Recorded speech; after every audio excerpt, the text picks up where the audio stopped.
मित्र नमस्कार, म तपाईको मित्र गुराश नेपाली प्यारेन्टिङ। हाम्रो यस च्यानलमा विभिन्न प्रकारको प्यारेन्टिङसँग रिलेटेड खोजमूलक सन्देशहरू म हजुरहरूको लागि राख्ने गर्छु।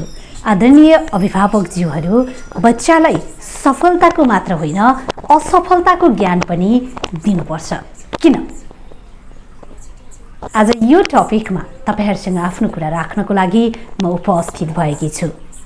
आदरणीय अभिभावकज्यूहरू, नानी बाबुलाई सफल हुन मात्र होइन, असफलता के हो, असफल हुनु के हो, असफलतापछि उठ्नु के हो, असफलताबाट सिकेर पुनः अगाडि बढ्ने प्रयास के हो, यो ज्ञान मातापिताले बच्चालाई सानै एजबाट दिनुपर्छ।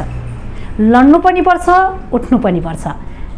लडेर फ्रस्ट्रेट हुने होइन, लडेको ठाउँबाट पुनः उठेर घिस्रिने, हिँड्ने, दगुर्ने प्रयास गर्नुपर्छ। मातापिताले बालबालिकालाई असफलतामा साथ दिनुपर्छ, काँध दिनुपर्छ, हात दिनुपर्छ। तिमी एकपटक असफल भयौ, अर्को पटक तिमी अझै सफल हुन सक्छौ। तिमी उत्साहित भएर अगाडि बढ। योपालि तिमीसँग जे कमी कमजोरीहरू थिए, तिनी कमी कमजोरीहरूलाई सुधारेर तिमी अग्रसर भौ, तिमी अगाडि बढ, तिमी सक्छौ। असफलताले हामीलाई सिकाउँछ, असफलतामा रुने होइन, कराउने होइन। किन असफल भए त्यहाँ पुग्नुपर्छ, त्यो कजसम्म पुग्नुपर्छ, त्यो कारणसम्म पुग्नुपर्छ। असफल भए भनेर तिमी कारण पत्ता लगाउँछौ, त्यसपछि तिमी त्यो कारणमा काम गर्न सक्छौ। यसरी बच्चालाई इन्करेज गरिदिनुपर्छ, यसरी बच्चालाई मोटिभेट गरिदिनुपर्छ, यसरी बच्चालाई राइट गाइडेन्स दिनुपर्छ। यसो नगरेको हुनाले सधैँ सफलता, तिमी सधैँ सफल हुनुपर्छ, तिमी सधैँ अग्र स्थानमा हुनुपर्छ, तिमीले सधैँ एचिभमेन्ट नै ल्याउनुपर्छ, तिमी सधैँ जित्नको लागि जन्मिएको भनेर बच्चालाई सिकाइदिँदा के हुन्छ भने, बच्चा जब असफल हुन्छ, बच्चाले जब चाहेको नतिजा ल्याउँदैन, चाहे त्यो एससीको परीक्षामा होस्, चाहे त्यो प्लस टूमा होस्, चाहे त्यो अन्य कुनै जीवनका अन्य क्षेत्रहरूमा होस्, अनेक क्षेत्र छन्। अनेक क्षेत्रमा हामी भिड्नुपर्छ, लड्नुपर्छ, सङ्घर्ष गर्नुपर्छ। अनेक क्षेत्रमा जब बच्चा जान्छ, जब उसलाई सानैदेखि कन्डिसनिङ, सानैदेखि बच्चाले मैले जित्नै पर्छ, मैले पाउनै पर्छ, म सफल हुनुपर्छ, मै अगाडि हुनुपर्छ भनेर बच्चाले सिकेको छ भने बच्चा के हुन्छ, मैले जित्नु मात्रै पर्छ, म सफल मात्र हुनुपर्छ, मैले प्राप्त मात्र गर्नुपर्छ भन्ने कन्डिसनिङ छ नि त। ब्रेनमा उसको सन्देश नै त्यही गइरहेको छ नि त।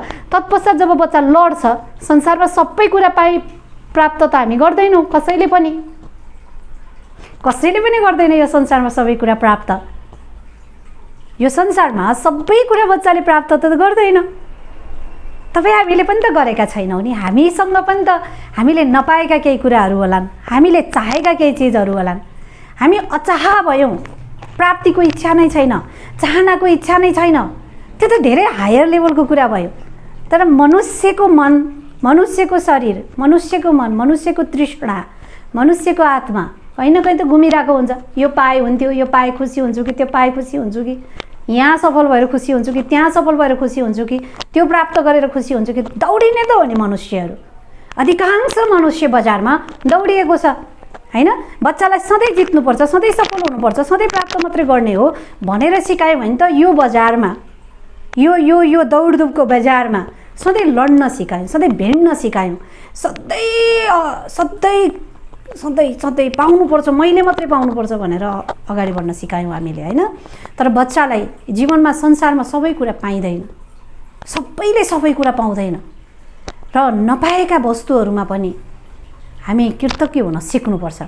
हामीसँग यो त छ नि भनेर कृतज्ञ हुन सिक्नुपर्छ। असफल भयौँ भने असफलताबाट सिकेर सफलताको लागि चेष्टा गर्न अग्रसर हुनुपर्छ भनेर बच्चालाई यसरी गाइडेन्स गर्ने हो। अब त अहिले त बच्चा त एउटा प्यारेन्ट्सले अर्को प्यारेन्ट्ससँग कुरा गर्दा पनि बच्चाको बिचमा एकदमै कम्पिटिसनको भावना पैदा गर्ने गरेर हैन, मेरो बच्चाले त यति पर्सेन्टेज ल्यायो हैन, एसीमा त यत्रो पर्सेन्ट ल्यायो, त्यही भएर मेरो बच्चा त कस्तो राम्रो छ भनेर कुरा गरिदिन्छौँ। कतिपय अवस्थामा चाहिँ मेरो बच्चाले 90% ल्यायो भनेर कुरा गर्छौँ। तर 90% ल्याउने बच्चाको एकाडेमिक क्वालिफिकेसन राम्रो छ, उसले एकाडेमिक सेक्टरमा, शिक्षाको सेक्टरमा, विद्याको सेक्टरमा राम्रो गर्न सक्छ भने कुनै जसले 60% ल्यायो, कुनै बच्चाले 60 ल्याउला, त्योभन्दा कम ल्याउला, तर त्यो बच्चा चाहिँ एकदम यो समाजमा बाँच्नै नसक्ने, यो त नालायकै हो भनेर हामीले ट्रिट गर्न त भएन। त्यो बच्चा असफल त होइन नि त। त्यो बच्चा राम्रो गीत गाउन आएको हुनसक्छ, त्यो बच्चा राम्रो डान्स देखाउन आएको हुनसक्छ, त्यो बच्चा गुराँस वन जस्तै मजाले बसेर यसरी बोल्न आएको हुनसक्छ, एउटा राम्रो किताब लेख्न आएको हुनसक्छ, गुरु बन्न आएको हुनसक्छ। आदरणीय अभिभावकज्यूहरू, बच्चालाई असफल हुन पनि सिकाउनुहोस्, असफलतापछि झन् ठुलो सफलताले तिमीलाई पर्खिएर बसेको छ भनेर पनि सिकाउनुहोस्। सधैँ चेष्टा गर्ने, सधैँ प्रयत्न गर्ने, सधैँ लागिरहने, सधैँ प्रयास गर्ने, नथाक्ने, नहार्ने मान्छे रियलमा, शाश्वतमा, सत्यमा, यथार्थमा सफल हो भनेर टिच गरिदिनुहोस् बच्चालाई। प्रोसेसलाई प्रेम गर्न सिकाइदिनुहोस् बच्चालाई, प्रयासलाई प्रेम गर्न सिकाइदिनुहोस् बच्चालाई।